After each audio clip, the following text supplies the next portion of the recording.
पक्षाचे उमेदवार म्हणून माझ्या पत्नीला जे बिनविरोध निवड झाली त्याबद्दल सर्वप्रथम मी आभार पक्षाचे शिवसेनेचे वंदनीय बाळासाहेब ठाकरे, पक्षप्रमुख उद्धवजी ठाकरे साहेब,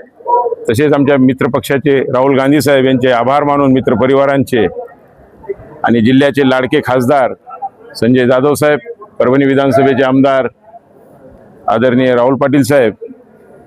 तसेच काँग्रेस पक्षाचे माजी आमदार सुरेशदादा देशमुख साहेब, माजी खासदार रेंगे पाटील आणि आमच्या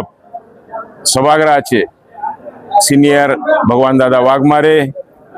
महापालिकेचे महापौर साहेब, सभागृह नेता माजूलाला साहेब, उपमहापौर साहेब गणेश भैया देशमुख, आमच्या पक्षाचे गटनेते आदरणीय दिलीप काका ठाकूर, काँग्रेस पक्षाचे गटनेते गुलमीर खान साहेब आणि सन्माननीय सर्व सभागृहाचे सभासद सदस्य, विरोधी पक्षाचे सर्व सदस्य यांचे आभार मानतो की त्यांनी यावेळेस परभणी महापालिकेच्या निवडीच्या वेळेस सामंजस्याने बसून चर्चा करून एक आगळा वेगळा संदेश परभणीच्या वतीने महाराष्ट्राला दिला। त्यामध्ये